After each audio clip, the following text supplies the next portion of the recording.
Hello, hello. Good day, good morning. Happy Wednesday to you all. All of you tuning in live. I am so blessed to be here with you today. I just got done with my weekly Qigong class that I offer, and man, it was a banger. Definitely we did some work on the heart center today. So I am feeling so blessed, so happy to be here with you.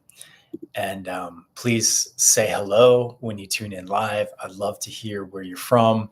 And always you can ask questions in the comments.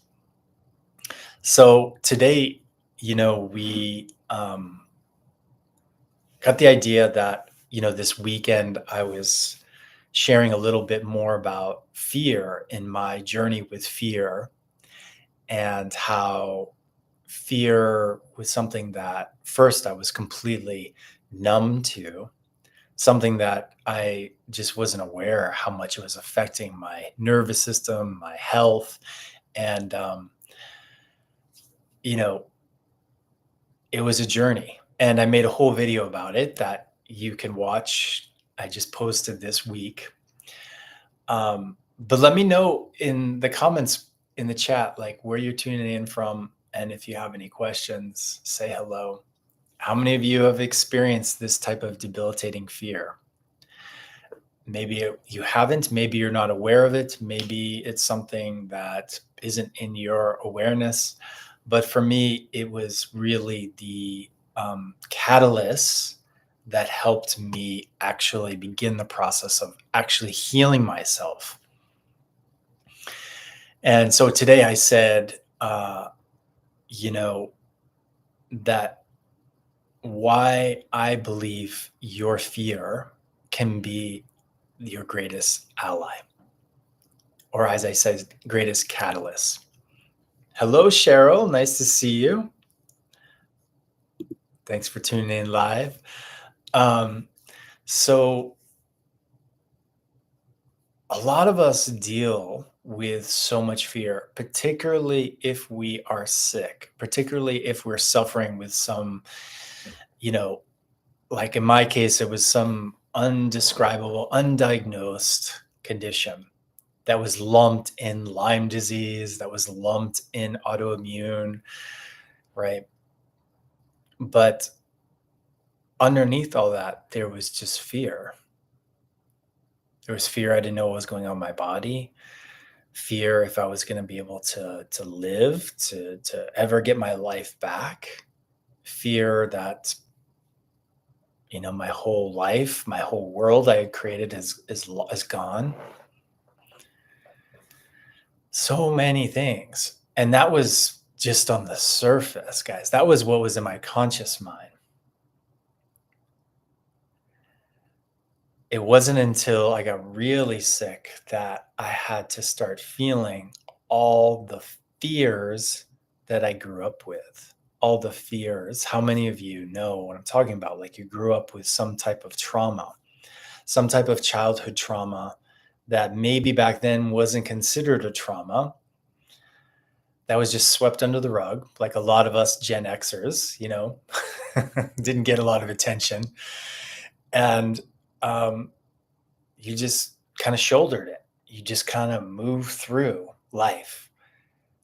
But then, for me at least, my nervous system got to that point where it no longer was willing to just have that in the system anymore. I had to do something with it, right? But I didn't know what to do. And so through the many years of inquiry and study and just being with myself, reflecting, having mentors helped me see that instead of running away from this fear, instead of pushing this fear aside, all of a sudden, I was being told to welcome it. I was being told to get into my body and tune into the places where it was shaky, tune into the places where my breath was being bound up in my diaphragm, and my nervous system was clamping down all through, right, my neck, my head, through all the way down to my spine. I hated the way that felt. I didn't want to feel it. In fact, I just wanted to be done with it. I wanted to take something. I wanted to get rid of it. So what? Like, I'm supposed to welcome that? I thought I was supposed to fight it. I thought I was supposed to get over it, right?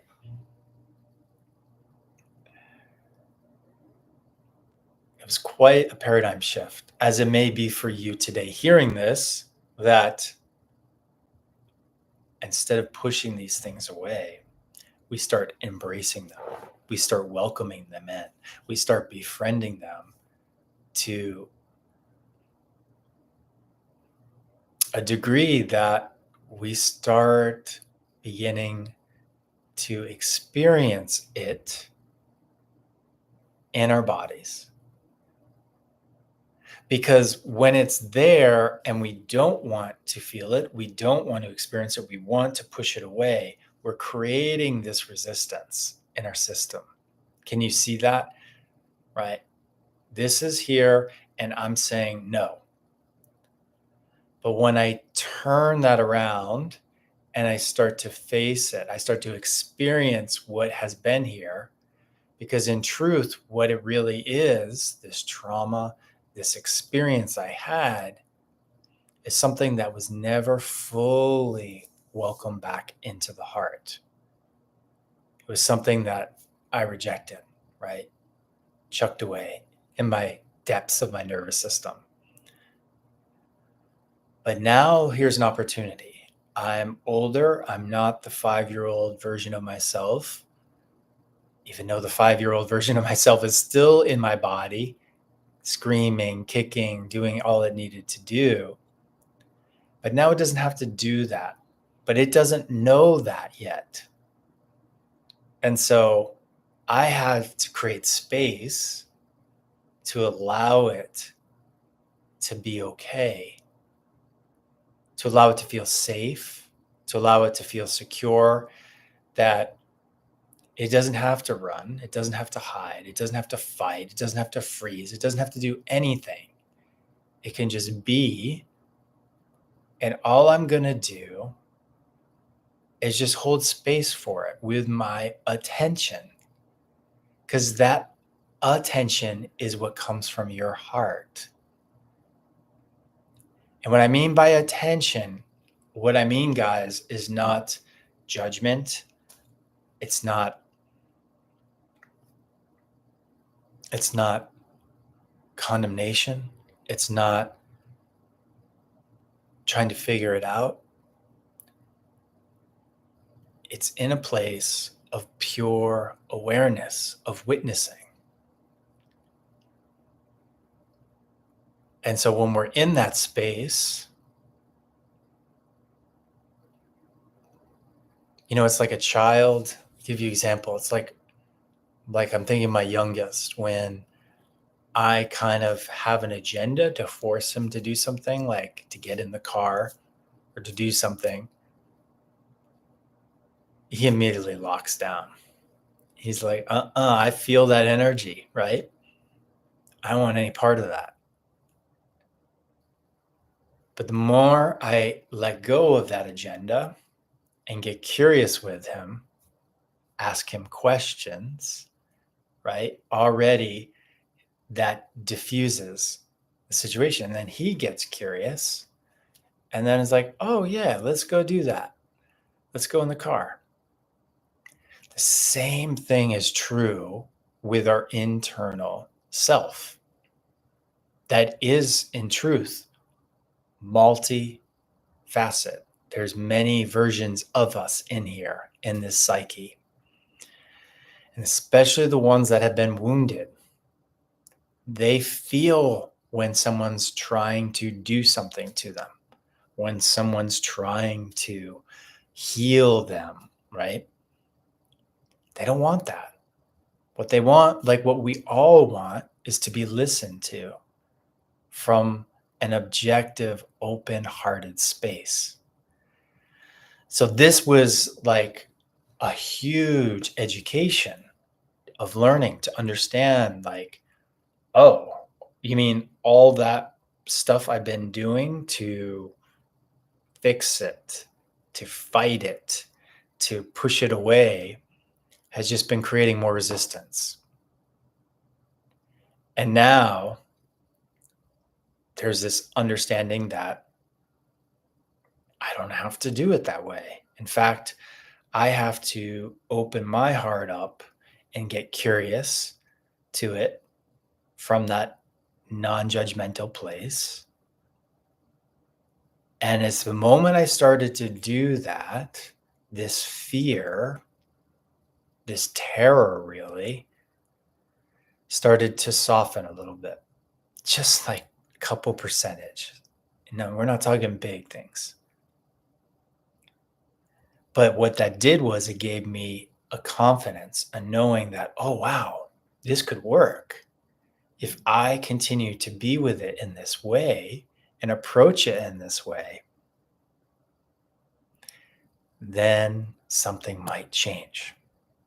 My felt sense experience of myself, whether it's showing up to a party, a social gathering, or teaching like this, right? The fear would just be right there, automatic. It's like, what's that about? Like, I don't have a conscious thought about it. It's just there. It's my baseline.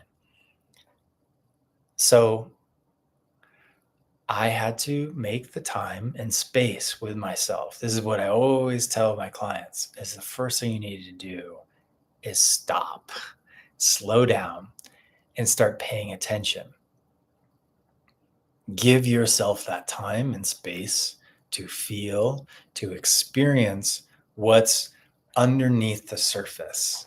What is your baseline that you operate from?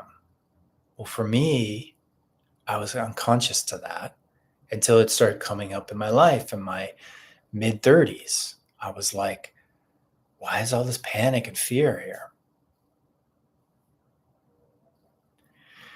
So I made the time, I made the space to be with it. And as I did, I started to get familiar with these parts of me that were totally entrenched in this belief that it wasn't safe. The world wasn't safe. I wasn't safe. I wasn't resourced enough to face what was coming into my reality. It didn't make sense as a grown man. But again, this is what it looks like from a younger developmental mind of a child. And most of us live our lives as adults with these messaging going all the time in our nervous system, never ever fully resolving. And so then when we get older, we do these weird unconscious things. And we're like, why is that happening? Or maybe our spouse or a friend reflects that back to you and like, why are you doing that? You know, why are you always telling these little white lies all the time? Why are you, acting that way, doing this stupid thing? It's because some part of you is still not at peace. And for me, that was the fear. So, as I'm saying all this is what happened. And as I got more in touch with these younger parts that were fearful, I started to notice, gosh, like they started teaching me things about myself. They started to share with me, like, like, okay, so I was looking you as the enemy, something I'm trying to avoid, trying to resist. But when I started to befriend it, it had all this creativity. it had all this really cool stuff it wanted to show me that I was resisting because I thought it was the bad, right? That's the wound. But the moment I went into the wound, into that part of myself, and had open dialogue, open conversation, a curious conversation, then it was like, it became my friend. It became my ally. It started to teach me things about myself that I didn't even know was possible. This, again, creative self. And then I started getting really creative in my mind around my sickness, around my health, that gave me even more insight how to heal better. See, most of us that are sick or on the healing journey, we look outside of ourselves for the answers. We look to this doctor, we look to this person on YouTube, we look to all these sources, podcasts, right? Things like that. And that is good. We need that information. We need that to take the right herb supplement, right? And we also, I think this is more what is deficient and neglected, is we need to be able to access information in here. Things that we could not have figured out up here, but come from these parts of ourselves. And that is what helps in the process of your evolution. And as I said, helps as your ally. Hello, Ashish. Welcome to be here with us. That when you understand this principle, then it really changes the game. Instead of looking outside yourself for solutions, you can start looking inside. This is why I teach a monthly free workshop, You Are the Medicine, because the medicine is deep inside you. It's great when that medicine out there works, but for a lot of us, maybe you were like me, a lot of that didn't work. A lot of that, I was always the one that, the kid that you had a allergic response, they give you Benadryl and it would have the reverse effect on my system. How many people experience those kind of things? You take the ibuprofen and it does the reverse thing. That's what happened in my system. So I literally was forced to not look out there as much. And it forced me to go inside.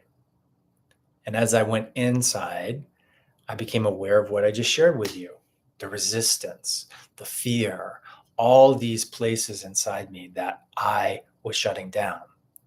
And I was looking for the healing. I was looking for the peace. I was looking for the love, the compassion everyone always talks about, be positive, right?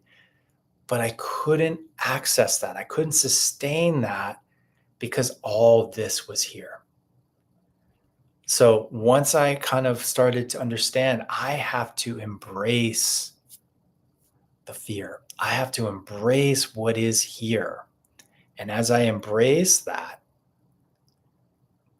again, that became my greatest ally. That started to shoot me up into experiences of more peace, of more creativity, of more love in my heart and happiness.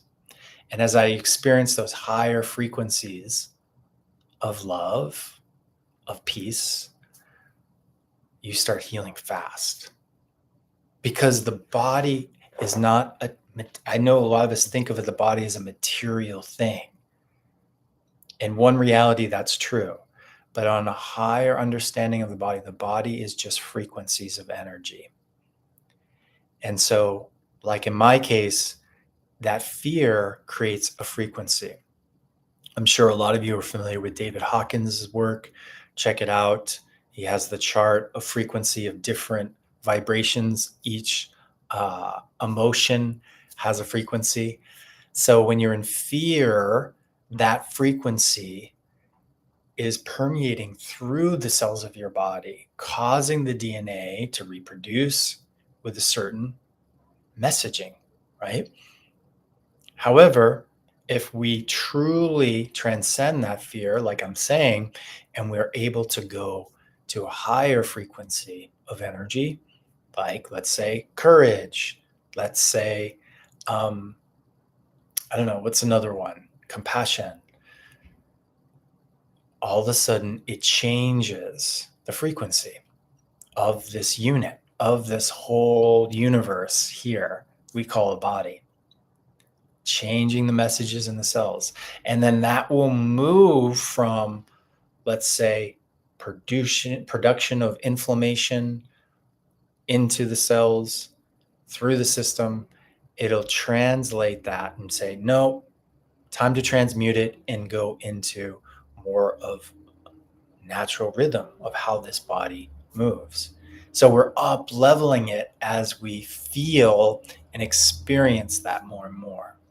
But the key, as I mentioned, is having to embrace those wounds, having to embrace, in my case, my fear. And those of you tuning in live, thank you. Those of you watching the recording, thank you too. If you do suffer from fear, my suggestion, my really heart suggestion to you all is take the time. Listen to this because I am transmitting the message, but I'm also transmitting the antidote for you. Listen to my words, listen to the energy here. Take that vibration with you. Go to a quiet, still place. Be with yourself. Put your hand on your heart and just feel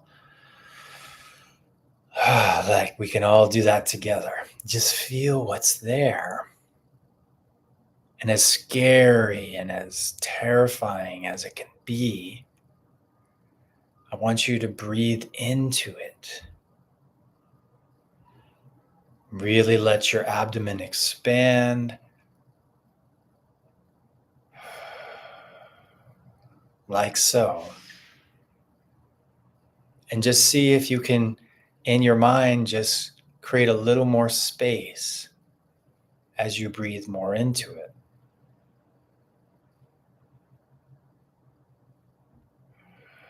That's it. Relax your shoulders, your jaw, your neck.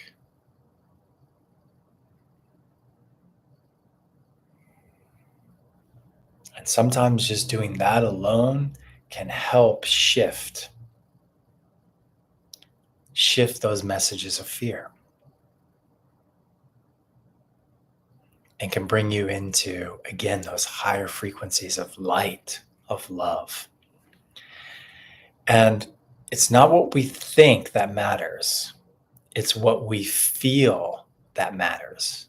And the more we feel it, whether it's feeling the fear and transmuting the fear, and then feeling the lightness, the expansiveness that can occur as we transmute the fear, is the key.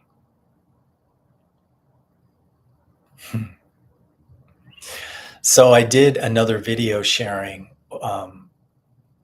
more at length about my journey with this. I released it on the channel earlier this week. Highly recommend checking it out. And then,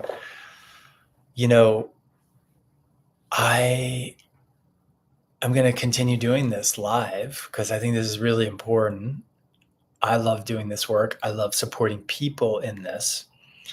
And if you want to know more about, this is really hard to do on your own. It was for me. And if it's really, you're at a place and you're resonating with this message and you're someone that like, gosh, I have a lot of backlog of fear, anxiety that I'd love to move. I'm still not sure, or I can do it up to this point, but I still need help. Then I recommend reaching out to me. I'll put in the chat a way you can connect with me.